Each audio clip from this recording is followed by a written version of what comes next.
Hello friends, NK online learning YouTube channel पर आप सभी का स्वागत है। मैं डॉक्टर वीरेंद्र संतानी आपको बेसिक इलेक्ट्रिकल इंजीनियरिंग के बारे में पढ़ाऊंगा। आइए देखते हैं। टॉपिक है नॉर्टन्स थ्योरम। तो नॉर्टन्स थ्योरम की अगर हम बात करते हैं तो इसमें हम तीन तरह की बात करेंगे। पहला तो आएगा statement of Norton's theorem, statement of Norton theorem. दूसरा आएगा एक्सप्लेनेशन ऑफ नॉर्टन्स थ्योरम, और फिर तीसरा हम बात करेंगे न्यूमेरिकल्स रिगार्डिंग नॉर्टन्स थ्योरम। तो सबसे पहले हम स्टेटमेंट की बात करते हैं। स्टेटमेंट में हम क्या बोलेंगे? एज पर Norton's theorem any linear active network across the terminals A B can be replaced by equivalent source which is a current source IN in parallel with the Thevenin's equivalent resistance। कहने का क्या मतलब है कि अगर कोई linear active network है, this is linear active network, अगर ये टर्मिनल्स ए बी के अक्रॉस, ये ए बी के अक्रॉस अगर मैंने यहां पे कोई लोड आरएल कनेक्ट कर रखा है, तो मैं इसको इक्विवेलेंट करंट सोर्स, जो कि इक्विवेलेंट करंट सोर्स क्या होगा? आई एन यानी नॉर्टन्स करंट सोर्स, उसके पैरेलल में आरटीएच और उसके पैरेलल में लोड रेजिस्टेंस को हम कनेक्ट कर देते हैं। यानी किसी भी लीनियर नेटवर्क को जो कि ए बी के अक्रॉस अगर हमने लोड रेजिस्टेंस लगा रखा है, उसको हम रिप्रेजेंट कर देते हैं नॉर्टन्स इक्विवेलेंट, जिसमें कि हम उसको रिप्रेजेंट कर रहे हैं आई एन से, उसके पैरेलल में RTH and then load resistance.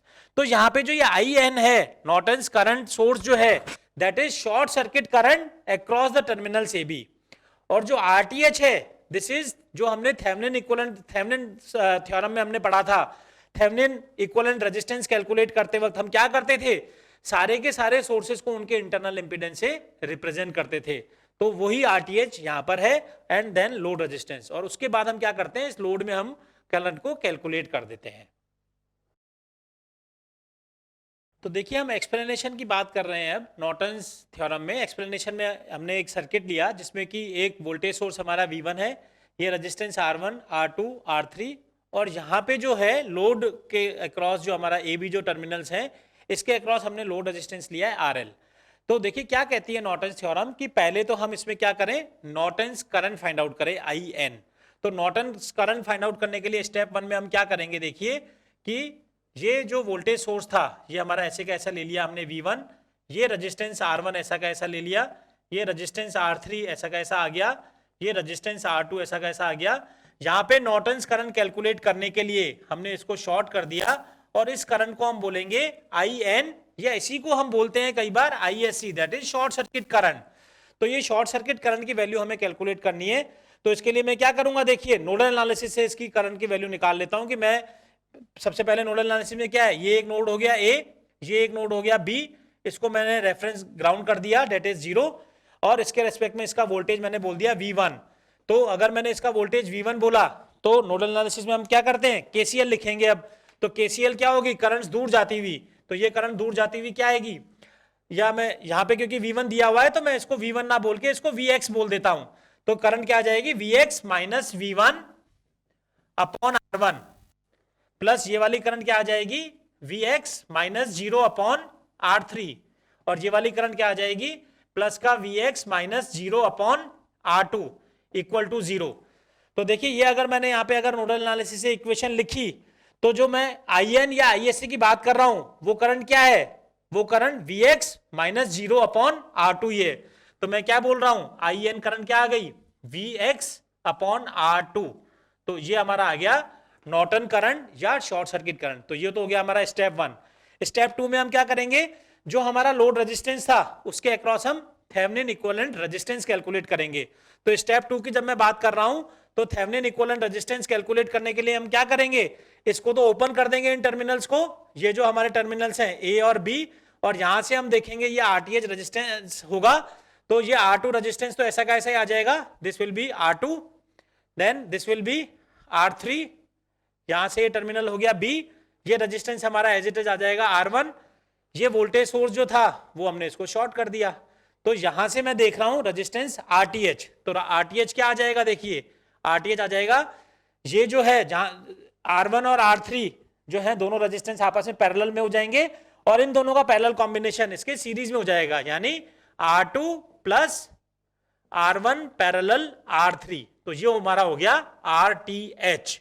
तो स्टेप 3 में हम क्या करेंगे इक्विवेलेंट सर्किट बनाने के लिए, स्टेप 3 हमारा क्या हो जाएगा, नॉर्टन्स इक्विवेलेंट जो सर्किट है हमारा, दिस इज IN, ये तो हो गया IN, ये हो गया हमारा RTH और ये हो गया हमारा लोड रेजिस्टेंस RL, ये हो गया हमारा लोड रेजिस्टेंस RL, जहां पे IN की वैल्यू, ये जो IN की वैल्यू है वो तो देखिए कहां से आएगी, ये IN की वैल्यू तो हो गई ये वाली, that is VX upon R2।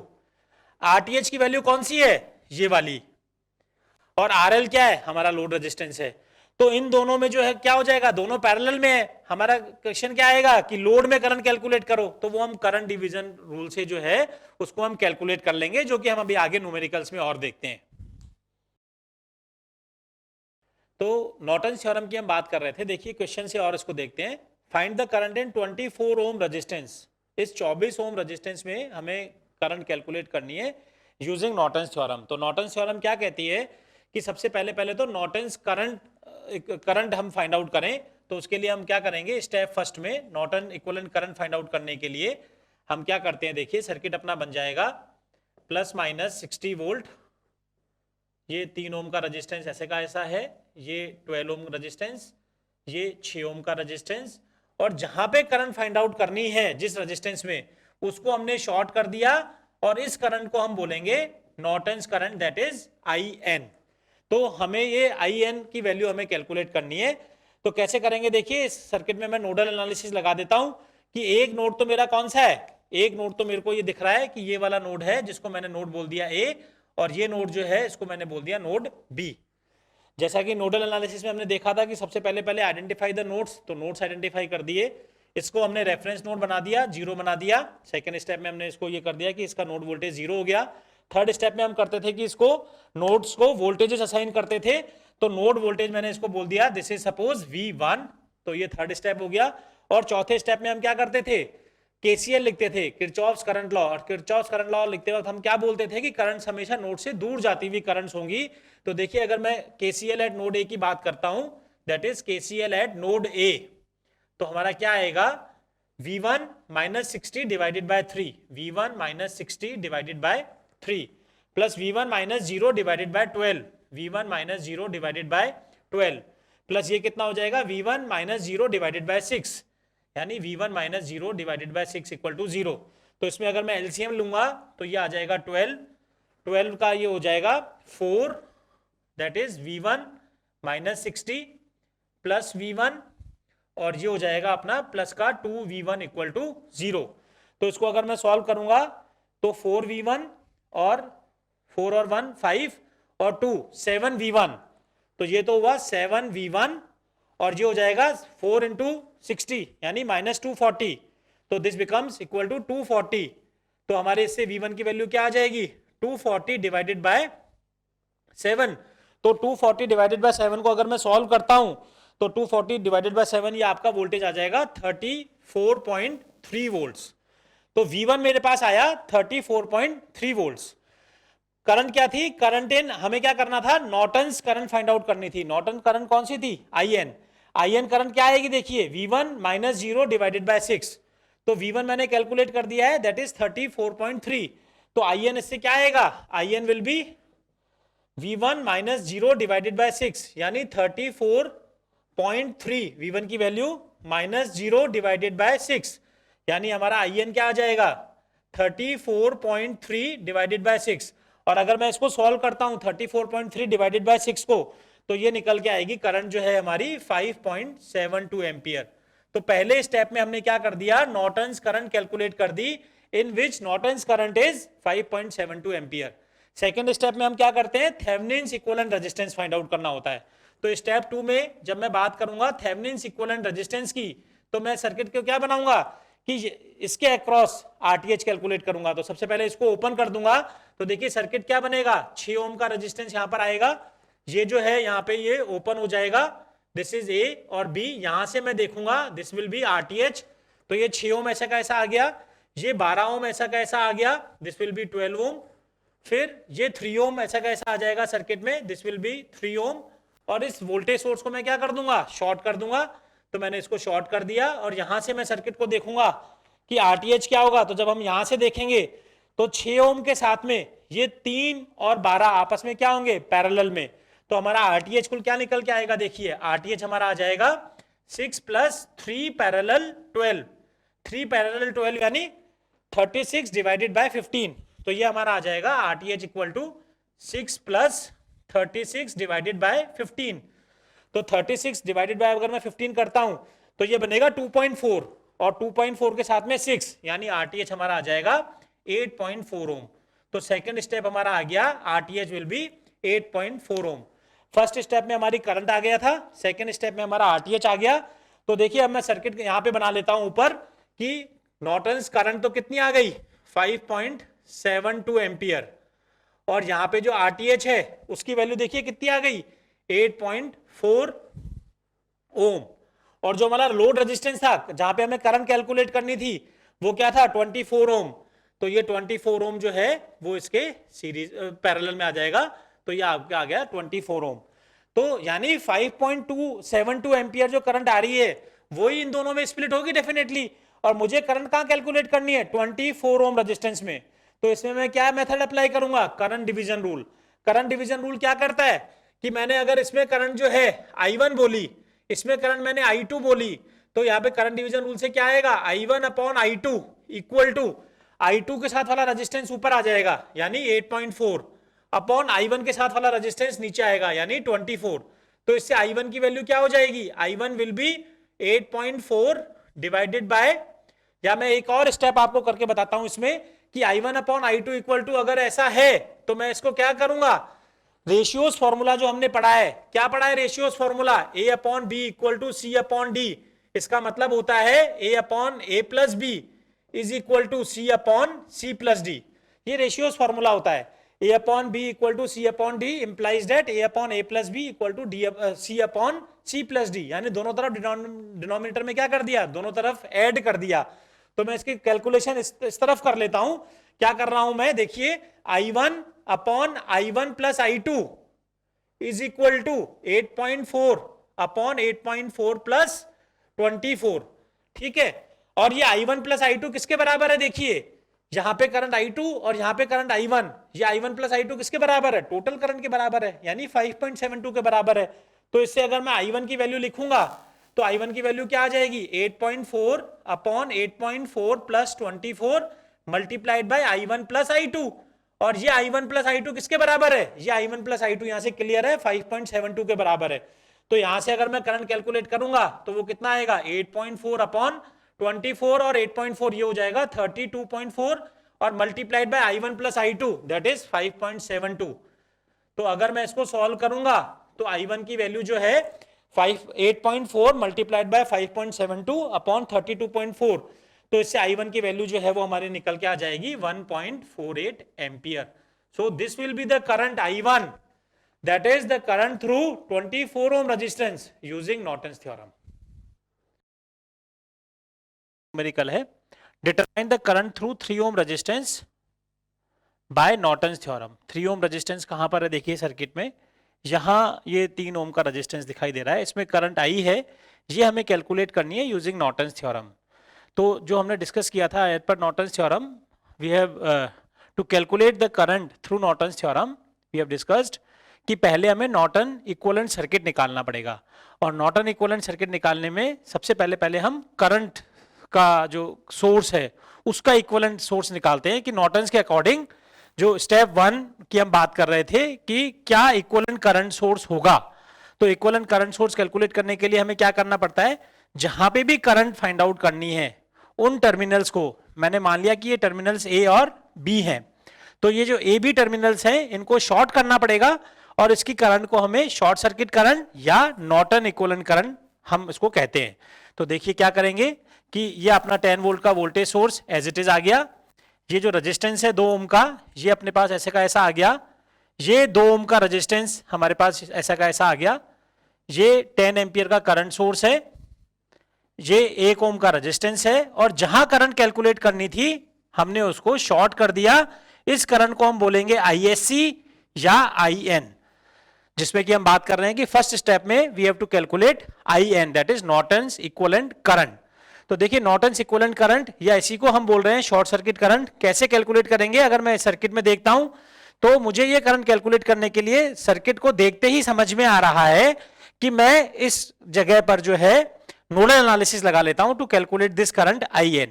तो नोडल एनालिसिस देखिए क्या इसमें ट्रिक थी अपनी कि first we have to identify the nodes. तो नोड्स की अगर हम बात कर रहे हैं तो नोड्स कौन से होंगे? इसमें एक नोड मुझे ये दिखाई दे रहा है, इस नोड को मैंने बोल दिया सपोज X, ठीक। दूसरा नोड ये और ये तो चीज एक ही है, ये नोड है नहीं, तो इसके अलावा नोड और कौन सा है? ये, तो इसको मैंने बोल दिया Y नोड। अब क्या करेंगे?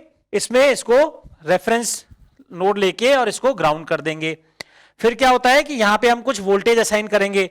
तो मैंने इसको बोला कि ये वोल्टेज जो है X का, मैंने सपोज इसको वोल्टेज बोला V1, तो इस नोड को मैंने वोल्टेज V1 असाइन कर दिया इसके रेस्पेक्ट में, बिकॉज इसको हमने ग्राउंड कर रखा है तो ये जीरो पोटेंशियल पे हो गया, तो इसके रेस्पेक्ट में ये वोल्टेज हो गया V1। और फिर यहां से हम क्या करते हैं? KCL इक्वेशंस लिखते हैं। KCL इक्वेशन लिखते वक्त हम क्या ध्यान में रखते हैं कि करंट जो है वो हमेशा दूर जाती है नोड से, लेकिन करंट सोर्स की डायरेक्शन को हमें चेंज नहीं करना होता है। तो इस कॉन्सेप्ट को ध्यान में रखते हुए हम ये शॉर्ट सर्किट करंट या नॉर्टन्स इक्विवेलेंट करंट को कैलकुलेट करते हैं। तो देखिए मैंने यहां पे नोडल एनालिसिस से यहां मैं KCL लिख रहा हूं, तो मैं क्या बोलूंगा? ये दूर जाने वाली करंट जो इससे होगी that is voltage V1 minus 10/2, V1 minus 10/2 ये वाली करंट हो गई। V1 माइनस 0/2 ये वाली जो करंट है वो हो जाएगी V1 माइनस 0/2। ये वाली जो करंट है दूर जाती हुई V1 minus 0 divide by this resistance, तो ये हो जाएगा V1 minus 0 divided by resistance कितना है? 1 ओम।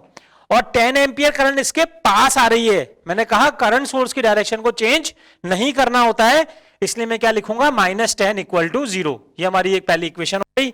एक इक्वेशन है और एक ही अननोन है, तो हम इससे V1 की वैल्यू को कैलकुलेट कर लेंगे। देखिए कैसे करेंगे?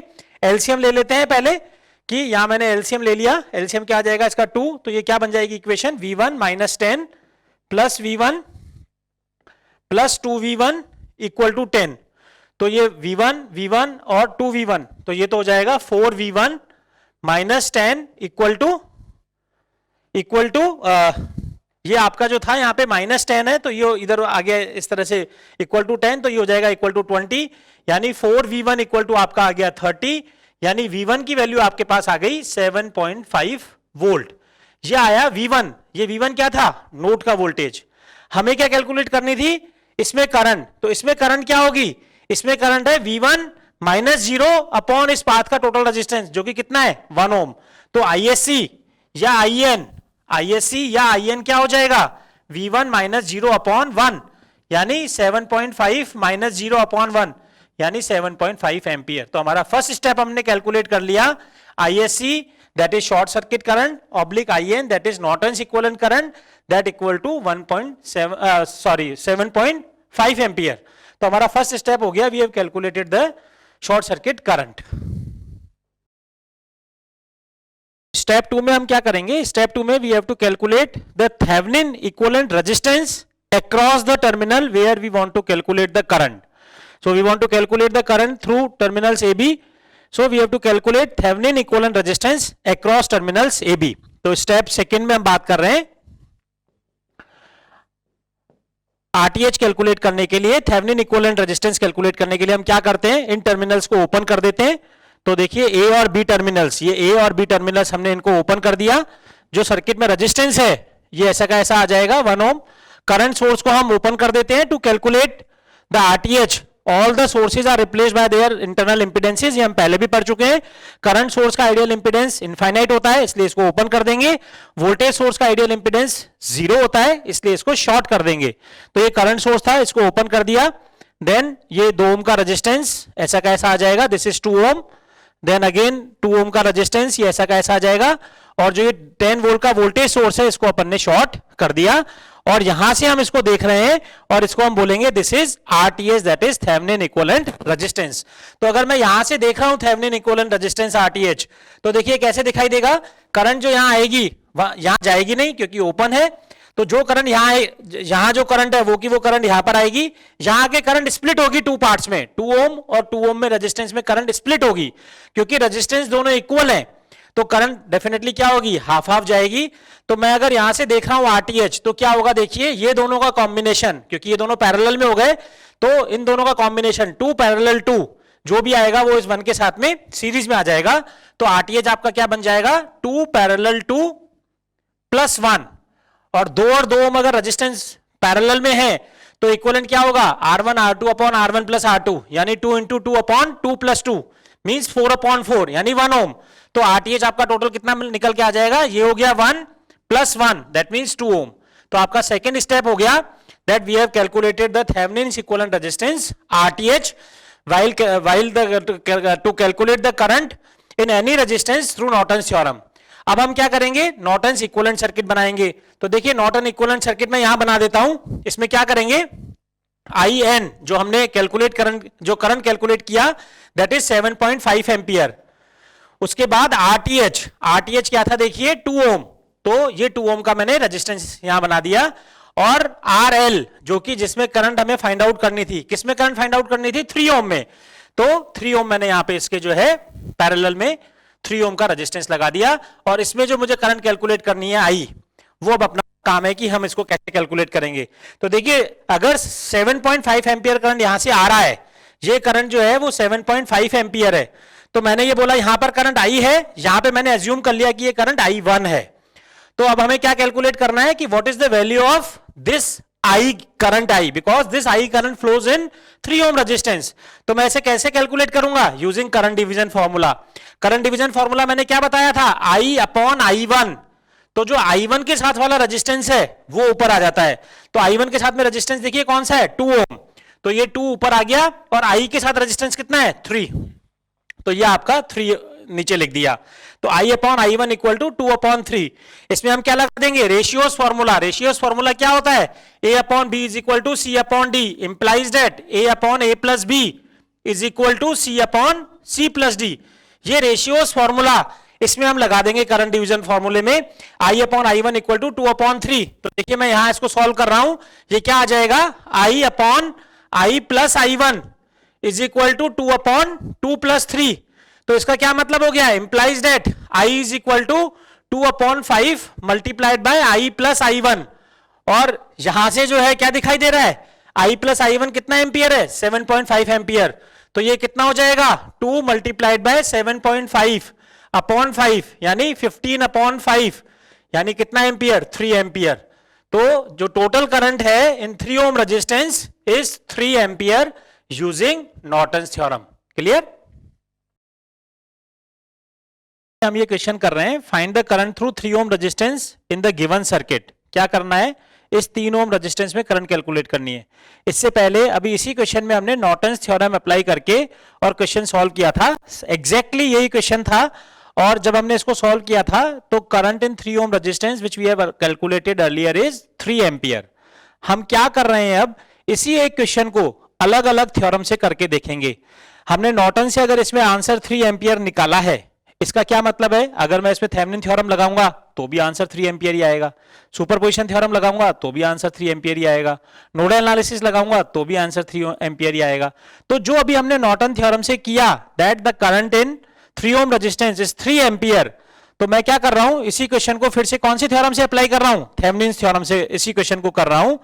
तो थेवेनिन थ्योरम हमने पढ़ी है। मैं ऐसा क्यों कर रहा हूं, क्योंकि अगर एग्जाम में कोई भी क्वेश्चन आता है कि calculate the current in this Om resistance bye particular technique, तो हम क्या करेंगे, उस टेक्निक से तो सॉल्व करेंगे ही करेंगे, उसके अलावा हमने ये क्वेश्चन सही किया है या गलत किया है इसको चेक करने के लिए हम पीछे जिस भी टेक्निक से हम इजीली कर पाते हैं उस टेक्निक से आंसर चेक कर लेंगे कि यस जो आंसर आ रहा था नॉर्टन थ्योरम से 3 एम्पियर, थेवेनिन थ्योरम से भी वही आ रहा है ना, तो ये क्लियरिटी हो जाएगी कि yes I have done the right question और राइट आंसर। तो इसी वजह से मैं क्या कर रहा हूं, इसमें इसी में मैं क्या कर रहा हूं, थेवेनिन थ्योरम। तो थेवेनिन थ्योरम में मैं आपको बता चुका हूं कि थेवेनिन थ्योरम में अगर किसी भी तरह किसी भी सर्किट में किसी रेजिस्टेंस में मुझे करंट फ्लो करनी है तो उसके 2 स्टेप होते हैं, जिसमें पहला स्टेप क्या होता है, we have to calculate Thevenin equivalent voltage. तो स्टेप फर्स्ट क्या हो जाएगा, Thevenin equivalent voltage. Step first is to calculate VTH. तो वीटीएच कैलकुलेट करने के लिए हमें क्या करना पड़ता है, मैंने अगेन ये मान लिया कि ये टर्मिनल्स ए और बी हैं, इसके अक्रॉस वीटीएच कैलकुलेट करने के लिए इसको ओपन करना पड़ेगा और इसके अक्रॉस हमें वोल्टेज बोलना पड़ेगा कि that voltage across the terminals A B is VTH. तो हमारा सर्किट देखिए क्या बन जाएगा, ये वोल्टेज जो है प्लस माइनस 10 वोल्ट ऐसा कैसा रह जाएगा, this is 2 ohm resistance, this is 2 ohm resistance, this is 10 ampere current source, ये 1 ओम का रेजिस्टेंस ऐसा कैसा आ जाएगा, और ये टर्मिनल ए और ये टर्मिनल बी, इन दोनों को मैंने यहां पे इसको ओपन करके और ये वोल्टेज बोल दिया VTH। And our purpose is we have to calculate this VTH।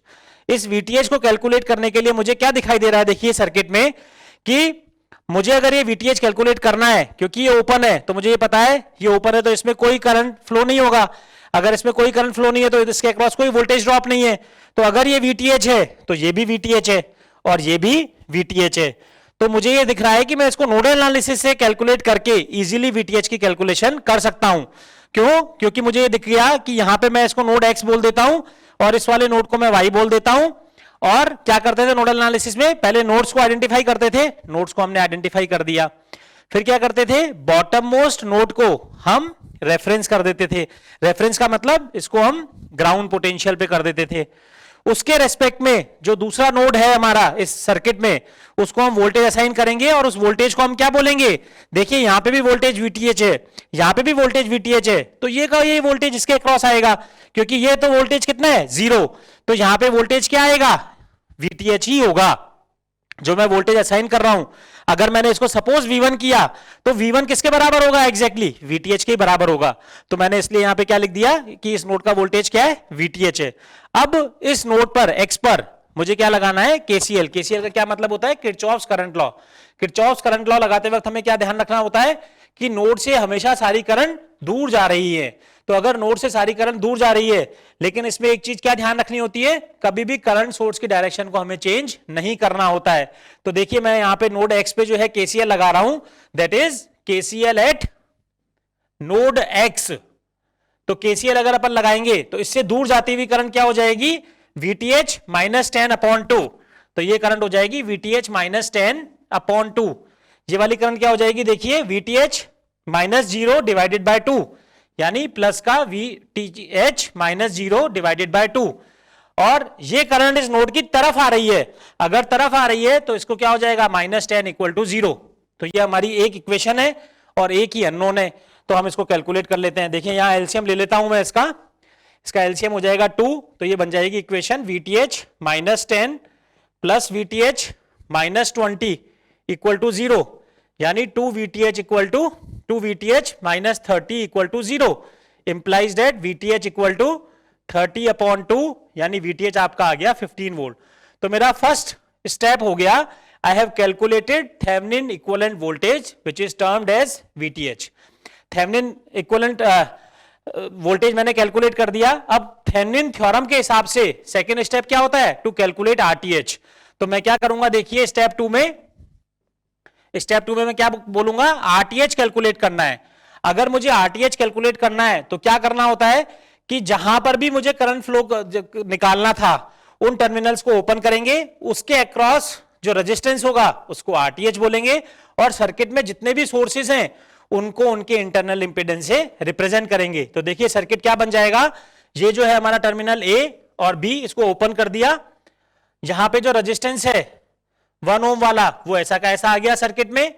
ये जो 10 एम्पियर का करंट सोर्स है, करंट सोर्स का इंटरनल इंपेडेंस क्या होता है, इनफाइनाइट, इसलिए इसको हम कैसे कर देंगे, इसको हम ओपन सर्किट से रिप्रेजेंट कर देंगे। देन 2 ओम का रेजिस्टेंस आपका ऐसा का ऐसा आ जाएगा, दिस विल बी 2 ओम। फिर क्या होगा, ये 2 ओम एज इट इज आ जाएगा और इसको शॉर्ट कर देंगे, तो ये 2 ओम हमारा ऐसा का ऐसा आ गया और इसको हमने शॉर्ट कर दिया।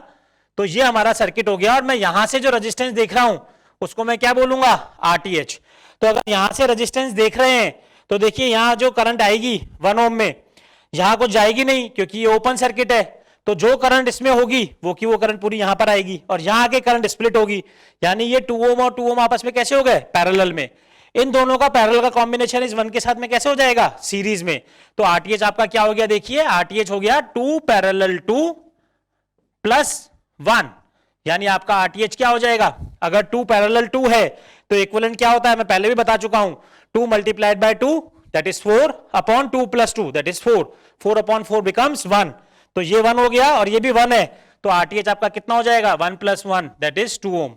तो हमारा सेकेंड स्टेप हो गया, वी हैव कैलकुलेटेड आरटीएच।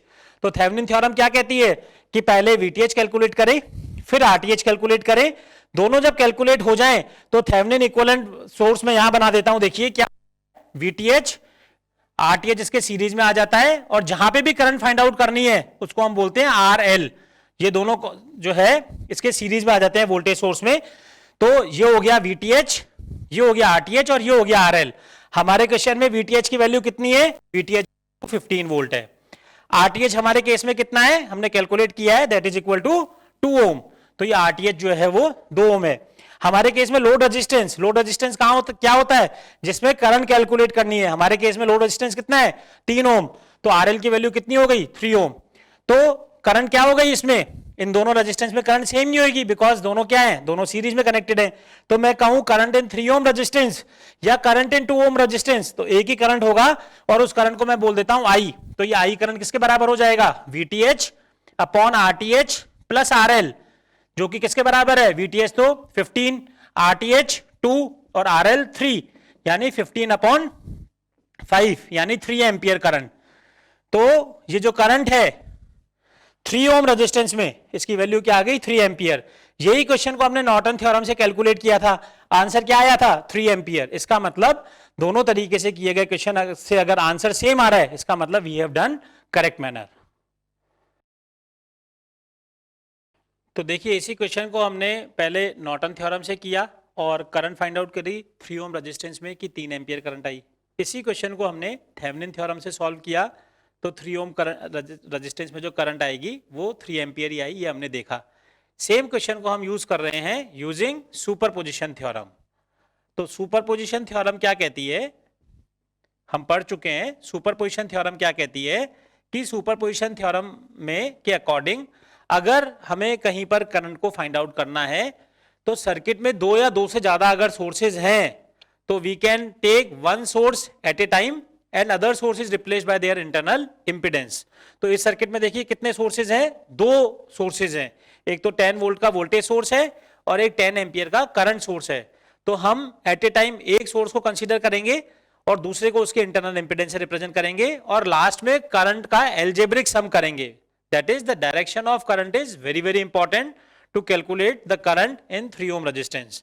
तो स्टेप फर्स्ट में मैं क्या करता हूं, स्टेप फर्स्ट में when 10 volt voltage source acting alone, when 10 volt voltage source acting alone, यानी जब केवल 10 वोल्ट का वोल्टेज सोर्स सर्किट में अलोन यानी अकेला वर्क कर रहा है तो सर्किट देखिए क्या बनेगा कि ये आपका आ जाएगा, ये ऐसा का ऐसा, ये आपका 2 ओम का रेजिस्टेंस, यहां पर ये 2 ओम का रेजिस्टेंस एज इट इज आ जाएगा।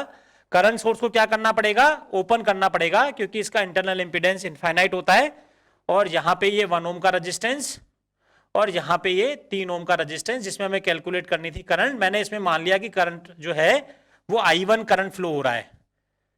तो अब मेरा पर्पस क्या है सर्किट में, I have to calculate current I1 that is current in 3 ohm resistance. तो देखिए मैं कैसे कैलकुलेट करूंगा, ये 10 वोल्ट का वोल्टेज सोर्स है, यहां से कुछ करंट आएगी, जो करंट यहां से आएगी वो देखिए क्या होगी, यहां पर और यहां पर डिवाइड होगी, और जो करंट यहां आएगी यहां जा नहीं पाएगी क्योंकि ओपन सर्किट है, तो वो पूरी की पूरी करंट इस 1 और 3 ओम में चली जाएगी।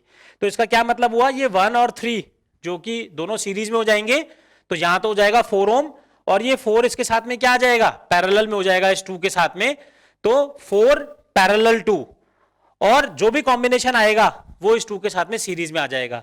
तो मैं रेजिस्टेंस का कॉम्बिनेशन देख के इक्विवेलेंट रेजिस्टेंस निकाल लूंगा, वोल्टेज गिवन है तो टोटल करंट जो यहां से निकलेगी वो मुझे पता लग जाएगी। तो टोटल करंट के लिए मैंने क्या बोला, मैं फिर से बोल रहा हूं, ये 3 और 1 तो सीरीज में हो गए, तो ये तो हो गया 4 ओम, ये 4 जो है इसके साथ में आ जाएगा पैरेलल में, तो क्या हो गया, हो जाएगा आपका आर इक्विवेलेंट की अगर मैं बात कर रहा हूं तो 4, ये वाला 4 parallel to this 4 parallel this 2, और इन दोनों का जो कॉम्बिनेशन आएगा वो इस 2 के साथ में सीरीज में हो जाएगा। तो आर इक्वलेंट बिकम्स 2 + 4 पैरेलल 2। तो देखिए आर इक्वलेंट मैं यहां पे सॉल्व कर देता हूं, ये कितना बन जाएगा, आर इक्वलेंट बिकम्स 2 + 4 पैरेलल 2 यानी R1 R2 upon R1 + R2 यानी 4 × 2 अपॉन 4 + 2। तो अपना आर इक्वलेंट क्या बन जाएगा, R equivalent will be 2 + 8/6 that is equal to 2 + 4/3 that is equal to 3 LCM ले लिया तो ये हो जाएगा आपका 6 + 4 यानी आर इक्वलेंट की वैल्यू क्या आ गई, आर इक्वलेंट विल बी 10/3 ओम। तो ये तो अपना आ गया इक्वलेंट रेजिस्टेंस। करंट क्या आएगी, V upon this R equivalent. तो अपनी करंट जो है 10 वोल्ट से वो क्या हो जाएगी, V upon R equivalent is 10/3। तो अपनी करंट क्या आ जाएगी, 3 एम्पियर। तो ये जो 3 एम्पियर करंट है, देखिए ये सर्किट में कहां से आ रही है, ये वाली करंट जो है, ये वाली जो करंट आई है आपकी, ये आ गई दिस इक्वल टू 3 एम्पियर। तो ये जो 3 एम्पियर करंट है वो यहां पर स्प्लिट होगी 2 ओम में और यहां पे जो टोटल आपका रेजिस्टेंस है उसमें। तो मैंने इस 3 एम्पियर करंट में से यहां पे तो I1 बोल रखा है, इसको मैंने बोल दिया करंट I2 मान लिया मैंने इसको। तो अगर मैंने इसको I2 और इसको I1 बोला तो ये I1 कैसे कैलकुलेट करेंगे, by current division rule. Current division rule को मैं कैसे लिखता हूं, I1 upon I2, I1 upon I2, I2 के साथ वाला रेजिस्टेंस ऊपर, तो I2 के साथ में रेजिस्टेंस कितना है 2 और I1 के साथ में रेजिस्टेंस कितना है 1 और 3 यानी टोटल 4, तो 2/4। तो अपनी I1 की वैल्यू कितनी हो जाएगी देखिए 2/2 + 4 इंटू I1 + I2। ये कैसे लिखा मैंने, करंट डिवीजन फॉर्मूला जो कि मैं आपको पहले 2 बार बता चुका हूं। तो ये I1 क्या हो जाएगा 2/2 + 4 इंटू I1 + I2 और I1 + I2 की वैल्यू कितनी है देखिए 3 एम्पियर। तो I1 की वैल्यू कितनी हो जाएगी, I1 विल बी 2/6 इंटू 3 यानी 6/6 यानी 1 एम्पियर। और एरो इसमें मैं बना रहा हूं, एरो मींस करंट जो है 3 एम्पियर सॉरी जो 1 एम्पियर करंट जो है वो I1 ऐसे डाउनवर्ड्स डायरेक्शन में फ्लो हो रही है। तो ये मैंने करंट कब निकाली, when 10 volt voltage source acting alone. 2 में हम क्या करेंगे कि फर्स्ट हमने किया when 10 volt voltage source acting alone. Step 2 में अब हम क्या करेंगे when 10 ampere current source acting alone. तो देखिए मैं यहां लिख रहा हूं दिस इज स्टेप 2 और स्टेप 2 में हम क्या बात कर रहे हैं, when 10 ampere current source acting alone. तो जब केवल 10 वो एम्पियर का करंट सोर्स अकेला सर्किट में होगा तो सर्किट क्या बनेगा देखिए, इस 10 वोल्ट के वोल्टेज सोर्स को शॉर्ट कर दूंगा, ये 2 ओम का रेजिस्टेंस ऐसा का ऐसा आ गया, यहां पे ये 2 ओम का रेजिस्टेंस ऐसा का ऐसा आ गया, ये हमारा 10 एम्पियर का करंट सोर्स आ गया जिसको हम कंसीडर कर रहे हैं, ये हमारा 1 ओम और ये हमारा 3 ओम। तो हमारा सर्किट ये बन जाएगा this is 1 ohm and this is 3 ओम। और हमें कैलकुलेट कहां करनी थी करंट, इस 3 ओम के रेजिस्टेंस में करंट कैलकुलेट करनी थी। तो अब अगर मैं यहां से देखूं मुझे क्या दिखाई दे रहा है कि 10 एम्पियर का जो करंट सोर्स है, कुछ करंट यहां जाएगी कुछ करंट यहां जाएगी, जो करंट यहां जाएगी उसमें भी वो क्या हो रहा है, करंट स्प्लिट हो रही है। तो पहले मैं इन दोनों को सॉल्व कर देता हूं कि अगर यहां पे करंट स्प्लिट हो रही है यानी ये 2 और 2 ओम आपस में कैसे हो जाएंगे, पैरेलल में। और अगर 2 और 2 ओम पैरेलल में है तो इक्विवेलेंट रेजिस्टेंस क्या होता है, R1 R2 upon R1 + R2 मतलब 2 × 2 अपॉन 2 + 2 दैट मींस 4/4 यानी 1 ओम। तो अपना सर्किट क्या बन जाएगा देखिए, ये 10 एम्पियर का करंट सोर्स मैंने ऐसे कैसा कर लिया, ये 1 और 3 एज इट इज लिख रहा हूं मैं, this is 1 ohm this is 3 ohm and the parallel combination of this 2 + 2 2 and 2 gives this is 1 ohm. तो ये हमने सर्किट इसको ऐसे सिंप्लीफाई कर दिया। अब क्या कर रहे हैं देखिए कि अगर 10 एम्पियर करंट यहां से आ रहा है तो इसमें मैं मान लेता हूं करंट सपोज I2 और इसमें मैं करंट बोल देता हूं सपोज I2 डैश। ठीक है, यहां मैंने करंट बोली है I2 डैश और यहां मैंने करंट बोली है I2। तो मैं क्या करूंगा, because I am interested to calculate the current in 3 ohm resistance, तो मैं I2 डैश को ऊपर लिखूंगा upon I2 dash equal to I2 के साथ वाला रेजिस्टेंस ऊपर आएगा। तो I2 के साथ में रेजिस्टेंस कौन सा है 1 और I2 डैश के साथ में रेजिस्टेंस कितना है 1 and 3 यानी 4। तो I2 डैश की वैल्यू कितनी आ जाएगी, I2 dash will be 1/5 into I2 dash plus I2। कैसे लिखा मैंने ये, again using current division formula, 1/5 मैंने कैसे लिख दिया सीधे ही 1/1 + 4 है ना, जैसे जो रेशियोस फॉर्मूला था 1/1 + 4, तो 1 + 4 क्या हो जाएगा 5। और I2 डैश प्लस I2 कैसे लिखा, यहां पे जो आएगा I2 डैश प्लस I2 उसको मैंने उधर कर दिया, और I2 प्लस I2 डैश किसके बराबर है 10 एम्पियर के बराबर। तो मेरा I2 डैश क्या आ जाएगा, I2 dash will be 1/5 multiplied by 10 यानी 2 एम्पियर, और ये करंट भी कैसी है, डाउनवर्ड्स। तो जब 10 एम्पियर करंट सोर्स अकेले सर्किट में वर्क कर रहा है तो करंट की वैल्यू है 2 एम्पियर डाउनवर्ड्स। जब 10 volt voltage source acting alone था सर्किट में तब करंट थी 1 एम्पियर डाउनवर्ड्स। तो total current as per superposition theorem यहां लिख देता हूं मैं, देखिए आप, टोटल करंट क्या हो जाती है, दोनों का एल्जेब्रिक सम। तो दोनों का एल्जेब्रिक सम यहां पे 1 एम्पियर भी डाउनवर्ड्स और यहां पे 2 एम्पियर भी डाउनवर्ड्स, तो टोटल कितनी हो जाएगी 1 + 2 that is 3 ampere current downward direction में। और ये ही हमने कैलकुलेशन की है पहले using Norton's theorem and using Thevenin theorem, और वही हमने अभी क्या बता दिया, यूजिंग सुपरपोजिशन थ्योरम। इसका मतलब we have done our question in a right manner. Question क्या है, 3 ओम रेजिस्टेंस में करंट कैलकुलेट करनी है। हम इसको नॉर्टन से कैलकुलेट कर चुके हैं, थेवेनिन से कैलकुलेट कर चुके हैं, सुपरपोजिशन थ्योरम से कैलकुलेट कर चुके हैं, और ये देख चुके हैं कि आंसर कितना आ रहा है 3 एम्पियर। अब हम इसको कर रहे हैं यूजिंग नोडल एनालिसिस टेक्निक। तो डेफिनेटली नोडल एनालिसिस से भी आंसर क्या आएगा, कुछ अलग तो आएगा नहीं, डेफिनेटली आंसर क्या आएगा 3 एम्पियर ही आएगा। नोडल एनालिसिस टेक्निक क्या कहती थी, सबसे पहले नोड्स को आइडेंटिफाई करना है। तो नोड्स को अगर मैं आइडेंटिफाई करने की बात कर रहा हूं तो एक नोड तो ये है जिसको मैं बोल देता हूं नोड ए, और दूसरा नोड है ये नोड बी। नोड किसको बोलते थे, जहां पर 3 से ज्यादा ब्रांचेस जो है आके मीट करती है। तो यहां पे सीधे सीधे दिखाई दे रहा है कि ये 3 एलिमेंट्स हैं, ब्रांचेस हैं जो कि मीट कर रही है। ये पॉइंट और ये पॉइंट सेम ही है, तो ये नोड बोलूं या ये नोड बोलूं एक ही बात है। और दूसरा यहाँ पे जो है ये 1, 2 और 3 तीनों ब्रांचेस आके मिल रही हैं। ये सारे पॉइंट्स जो हैं इक्विपोटेंशियल पॉइंट्स हैं, that is the points on which the potential are same, जो कि हम पढ़ते थे सम विभव बिंदु। तो दूसरा नोड हमारा हो गया बी। तो पहले हमने नोड्स को आइडेंटिफाई कर दिया, उसके बाद हम क्या करते हैं, बॉटम मोस्ट नोड को हम रेफरेंस नोड लेते हैं। तो बॉटम मोस्ट नोड को हमने रेफरेंस नोड बोला, इस नोड बी को, और इसको हम क्या करते हैं, ग्राउंड कर देते हैं, यानी इसका पोटेंशियल जो है वो क्या कर देते हैं, 0 पोटेंशियल पे इसको कर देते हैं। इसके रेस्पेक्ट में बाकी नोड्स को वोल्टेज असाइन करते हैं। तो इसके रेस्पेक्ट में बाकी नोड कौन सा है, ये ए वाला नोड, तो इस पे हम वोल्टेज बोलते हैं कि सपोज ये नोड वोल्टेज जो है वो V1 इसका वोल्टेज है। अब लास्ट स्टेप में क्या करते हैं कि इस नोड से हम केसीएल इक्वेशंस लिखेंगे। केसीएल का मतलब क्या है, मैं बता चुका हूं, किरचॉफ्स करंट लॉ, यानी incoming current equal to outgoing current. लेकिन यहां पर हम केसीएल लगाते वक्त क्या ध्यान रखते हैं कि ये जो नोड वोल्टेज है वो मैक्सिमम वोल्टेज पे, यानी इससे सारी करंट्स दूर जाएंगी। लेकिन एक चीज को ध्यान में रखना होता है कि करंट सोर्स की डायरेक्शन को चेंज नहीं करना है। तो इन चीजों को ध्यान में रखते हुए मैं यहां पे लिख रहा हूं KCL eight node A. Node A पे केसीएल क्या होगा, देखिए करंट दूर जाती हुई, तो ये दूर जाती हुई करंट क्या हो जाएगी, V1 - 10 डिवाइडेड बाय 2। तो ये तो हो जाएगा V1 - 10 डिवाइडेड बाय 2। जहां से करंट दूर जाती हुई ये करंट की वैल्यू क्या हो जाएगी, V1 - 0 divided by this resistance. तो ये प्लस में मैं कर दिया, V1 - 0 divided by this resistance that is 2 ओम। फिर यहां से और यहां तक जो दूर जाती हुई current V1 - 0 upon total this resistance, total resistance is 1 + 3, यानी V1 - 0 upon total resistance is 1 + 3 is 4 ओम।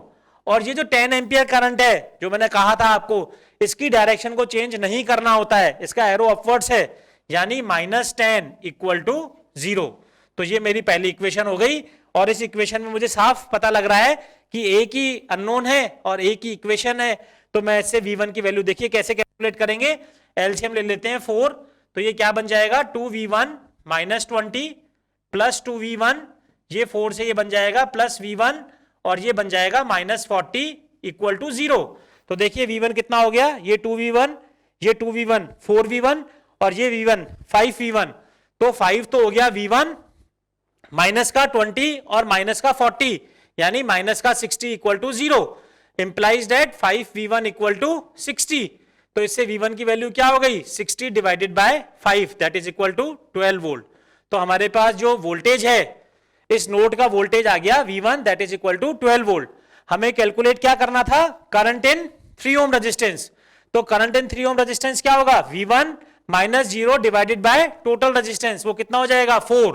तो करंट इन 3 ओम को मैं रिप्रेजेंट कर रहा हूं I in 3 ohm that is equal to V1 - 0 divided by total resistance 4, यानी I in 3 ohm, current in 3 ohm is 12 divided by 4 that is 3 ampere, जो कि हम पहले सुपरपोजिशन से भी कैलकुलेट कर चुके हैं, थेवेनिन से भी कैलकुलेट कर चुके हैं, नॉर्टन से भी कैलकुलेट कर चुके हैं, और नोडल एनालिसिस से भी हमने कैलकुलेट कर दिया कि current is 3 ampere. That means we have done our answer और question in a right manner. तो देखिए यही क्वेश्चन हम कर रहे थे. We have to calculate the current through 3 ohm resistance. We have done it through Norton's theorem, then we have done the same question by Thevenin theorem, then we have done through superposition theorem, फिर उसके बाद हमने nodal analysis से किया. अब अपन इसमें last technique जिसको कि हम बोल रहे हैं source transformation. Source transformation technique. Source transformation technique क्या होती थी, हमने पढ़ा था कि हम वोल्टेज सोर्स को करंट सोर्स में या करंट सोर्स को वोल्टेज सोर्स में कन्वर्ट करके सर्किट को सिंप्लीफाई कर सकते हैं. तो देखिए इसमें क्योंकि वोल्टेज सोर्स के सीरीज में भी रेजिस्टेंस लगा हुआ है तो इसको हम करंट सोर्स में कन्वर्ट कर सकते हैं. सिमिलरली करंट सोर्स के पैरेलल में रेजिस्टेंस लगा हुआ है तो इसको वोल्टेज सोर्स में कन्वर्ट कर सकते हैं. यानी सोर्स ट्रांसफॉर्मेशन में भी हम इसको कितने मेथड से कर सकते हैं, 2 मेथड से कर सकते हैं. तो मैं उसमें पहला मेथड ले रहा हूं जिसमें मैं इस 10 वोल्ट वोल्टेज सोर्स को करंट सोर्स में कन्वर्ट कर रहा हूं. तो पहले मेथड में मैं क्या कर रहा हूं, इस वोल्टेज सोर्स को अगर मुझे करंट सोर्स में कन्वर्ट करना है तो करंट की वैल्यू क्या हो जाएगी, I = V/R, यानी 10/2, 5 एम्पियर का करंट सोर्स हो जाएगा. और देखिए इसमें ऊपर पॉजिटिव है यानी करंट सोर्स में जो एरो रहेगा वो ऊपर रहेगा. तो ये जो करंट है that is 10/2, that is equal to 5 ampere, और जो एरो आएगा वो अपवर्ड डायरेक्शन में आएगा. और जो ये 2 ओम का रेजिस्टेंस है वो इसके साथ में यहां पर पैरेलल में आ जाएगा. बाकी सर्किट एज इट इज, ये 2 ओम वाला एज इट इज आ जाएगा, दिस इज 2 ओम. फिर ये 10 एम्पियर का करंट सोर्स आ जाएगा as it is, this is 10 ampere. और ये 1 ओम यहां पर था और यहां पे हमारा 3 ओम था जिसमें कि हमें कैलकुलेट करनी है करंट, दिस इज 3 ओम. तो अब मुझे क्या दिखाई दे रहा है सर्किट में, ये 2 ओम और 2 ओम आपस में क्या दिखाई दे रहे हैं, पैरेलल में दिखाई दे रहे हैं. तो मैं इसको क्या कर दूंगा, 1 ओम. और यहां पे अपवर्ड डायरेक्शन में 5 एम्पियर करंट और इधर अपवर्ड डायरेक्शन में 10 एम्पियर करंट. तो टोटल करंट कितनी हो जाएगी, 15 एम्पियर. तो मैं सर्किट सिंप्लीफाई कर देता हूं. ये क्या बन जाएगा circuit, this is 15 ampere current. यहां पे जो है दिस इज 1 ओम और यहां पे जो है this is 1 ohm and this is 3 ओम. तो ये मेरा क्या हो गया, 15 एम्पियर का करंट सोर्स हो गया.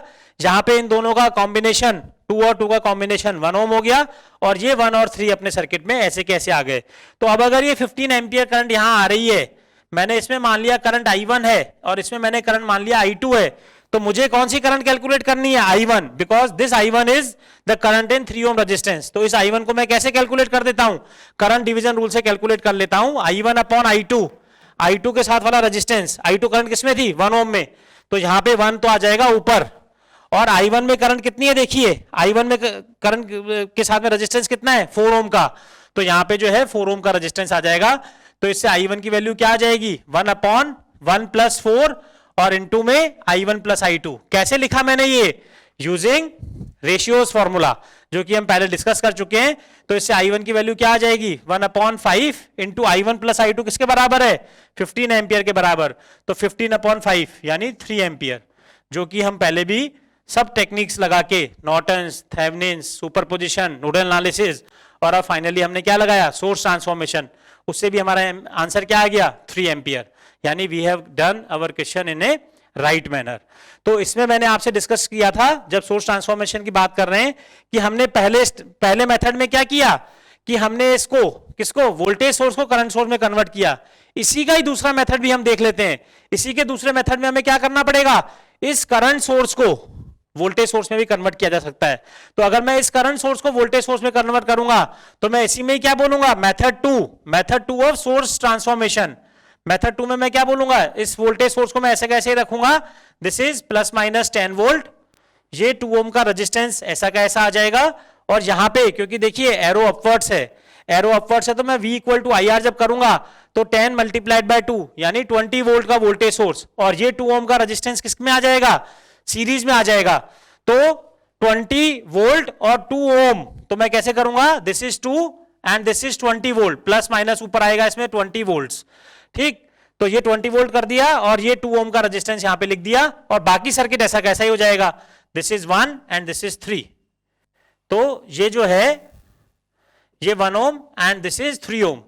तो मैंने क्या किया, इस करंट सोर्स को जिसमें कि करंट सोर्स के पैरेलल में रेजिस्टेंस था, उसको मैंने यहां पर इस वोल्टेज सोर्स में कन्वर्ट कर दिया, जिसमें कि वोल्टेज सोर्स के साथ में सीरीज में रेजिस्टेंस आ गया। अब मेरा क्वेश्चन क्या है कि we have to calculate the current in 3 ohm resistance. तो मैंने लूप करंट्स मान ली, इसमें करंट मैंने मान ली I1 और इसमें मैंने करंट मान ली I2। दो लूप है, दो इक्वेशंस लगा देंगे और उसमें जो I2 की वैल्यू जो होगी वो क्या हो जाएगी, करंट इन 3 ओम रेजिस्टेंस। तो देखिए मैं लूप इक्वेशन लगा देता हूं।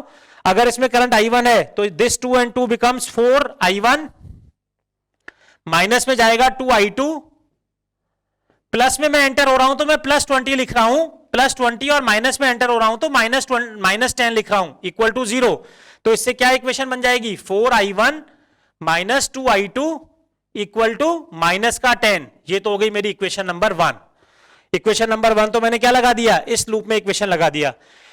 लूप 2 में मैं क्या करता हूं, I2 करंट मान रखिए, तो 1 और 3 4 और 2 6 तो हो जाएगा I2, और माइनस का क्या हो जाएगा, माइनस का 2I1, और मैं यूं आ रहा हूं, माइनस में एंटर हो रहा हूं तो मैं -20 लिख रहा हूं, -20 इक्वल टू 0। तो इससे इक्वेशन क्या बनेगी, माइनस का 2I1 प्लस का 6I2 इक्वल टू 20। ये बनेगी अपनी दूसरी इक्वेशन। अगर दोनों इक्वेशंस को, इक्वेशन 1 और इक्वेशन 2 को मैं सॉल्व करता हूं तो मेरा I2 का आंसर आ जाएगा 100%। क्या आना चाहिए, 3 एम्पियर। तो ये आप कैलकुलेट कर लीजिएगा, दो इक्वेशन, दो अननोन, और I2 को सॉल्व कर दीजिएगा। I2 क्या आएगी, 3 एम्पियर। यानी मैंने इस क्वेश्चन को कितने मेथड से आपको सॉल्व करके बता दिया, 6 मेथड से। सबसे पहले मैंने इसको नॉर्टन थ्योरम से कैलकुलेट किया था, फिर थेवेनिन से किया, फिर सुपरपोजिशन से किया, फिर नोडल एनालिसिस से किया, फिर इसको मैंने सोर्स ट्रांसफॉर्मेशन से किया। सोर्स ट्रांसफॉर्मेशन में भी एक मेथड से किया और फिर दूसरे मेथड से किया। आंसर अपना क्या आएगा, हमेशा 3 एम्पियर। तो जब भी एग्जाम में इस तरह का क्वेश्चन आए, state and explain this theorem with suitable example, तो आप कोई सा भी एक ऐसा एग्जाम्पल लेके और उसको सॉल्व करके बता सकते हैं, जो भी आपकी थ्योरम है उसमें। इस तरह का एग्जाम में हमेशा क्वेश्चन पूछा जाता है, तो आपको उसको इस तरीके से सॉल्व करना है।